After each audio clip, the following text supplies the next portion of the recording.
Lu sadar gak sih ketika kecil kita tuh seringkali diajarin untuk selalu nabung. Sekecil apapun itu pokoknya nabung, karena katanya nabung itu pangkal kaya. Ya gak salah sih, karena itu ngebangun habit supaya kita tuh gak boros. Cuman masalahnya kalau kita pengen kaya, ya duitnya harus gede. Jadi daripada kita maksain buat ngeinvestasiin duit yang kecil itu, mendingan kita fokus buat investasi ke skill, mindset, dan kualitas hidup. Biar kita bisa ngasilin duit yang lebih gede. Dan dari situ kita bakal bisa jadi kaya. Dan semua itu dimulai dari satu hal simple. Ngisi otak kita dengan hal-hal yang bisa bikin kita bertumbuh.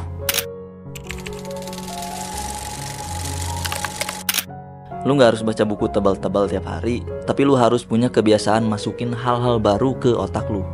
Bisa dari buku, bisa dari artikel, dengerin podcast, atau nontonin konten YouTube yang edukatif. Pilihlah yang sesuai sama bidang atau masalah yang lagi lu hadapi. Kebiasaan ini bisa ngelatih otak kita buat terus berkembang. Kita jadi lebih reflektif, lebih paham sama diri sendiri, dan lebih kritis dalam ngeliat dunia. Bahkan satu kalimat dari buku itu bisa ngebuka mindset kita yang baru. Kuncinya lu harus aktif nyari input yang bikin lu lebih tajam dalam berpikir dan makin jelas ngambil keputusan.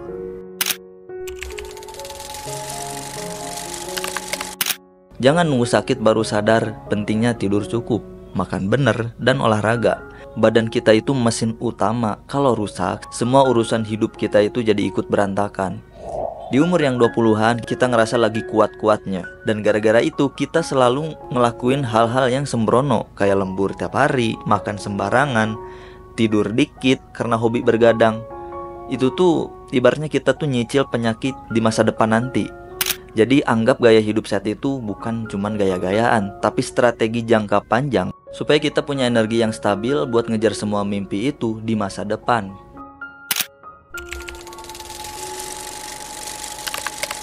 Lu belum tahu seberapa berharganya skill jualan sampai lu nyoba jual sesuatu. Bisa berupa barang, jasa, atau bahkan ide. Karena skill ini ngajarin cara komunikasi, cara dengerin orang, sampai cara naikin value diri sendiri. Waktu gua pertama kali jual jasa desain ke temen, banyak yang minta diskon, bahkan gratis.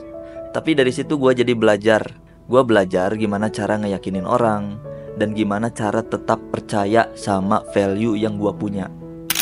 Jadi jualan itu bukan cuma soal dagangin barang, tapi soal gimana bikin orang percaya dan tertarik sama lo, ide lo, atau karya lo. Lu bisa aja jago desain, pinter ngedit, atau punya produk yang keren, tapi kalau lu gak bisa jualan, ya semua itu sia-sia.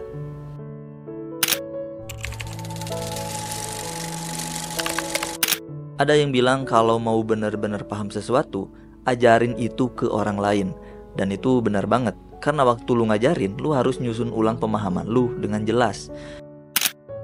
Dan itu gue alamin bener ketika gue harus ngajarin orang buat menggambar. Gue jadi harus paham fundamentalnya, teorinya, tekniknya, dan yang lainnya. Semua itu harus bisa gue jelasin, gak cuma dipraktekin doang.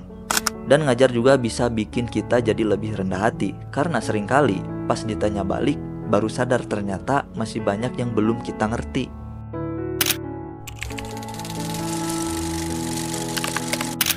Sekarang orang cari nama lu tuh bukan cuman lewat CV doang, tapi lewat sosial media lu. Kesan pertama itu bisa nentuin kesempatan yang masuk. Bukan berarti lu harus jadi orang lain, tapi pastiin brandingan lu tuh mencerminkan arah yang lu mau tuju. Lu pengen dikenal sebagai apa? Nah itu harus kelihatan. Misalnya lu pengen kerja sebagai editor, ya lu harus isi konten di sosial media lu dengan karya-karya lu. Atau lu bisa kasih lihat proses lu ketika ngedit, dijadiin sebuah konten yang menarik. Itu akan membangun kredibilitas lu sebagai editor.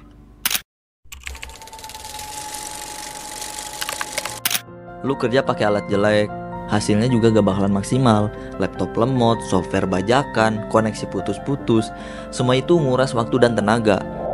Gua dulu juga mikirnya gitu, beli barang yang murah biar hemat. Tapi ternyata malah kebalikannya, justru malah boros. Karena waktu dan energi gua habis buat hal-hal teknis yang gak jelas tadi. Jadi kalau gua misalkan punya uang lebih, mendingan invest ke alat dulu. Karena alat yang bagus itu bisa bantu kerja lebih cepat dan efisien.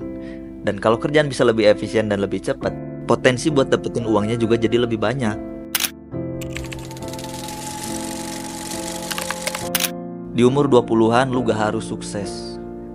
Gua tahu pasti ada orang yang udah sukses di umur 20-an, kayak udah kebeli rumah, udah punya duit ratusan juta, bahkan miliaran. Tapi itu bukan standar kita. Standar kita adalah ya diri kita sendiri, jadi lebih baik daripada yang kemarin. Jadi udah fokus aja ke diri kita, bangun pondasi yang kuat. Kalau kita belum bisa invest ke uang karena uangnya masih dikit, maka investasikanlah isi otak kita sebanyak-banyaknya dengan hal yang berguna.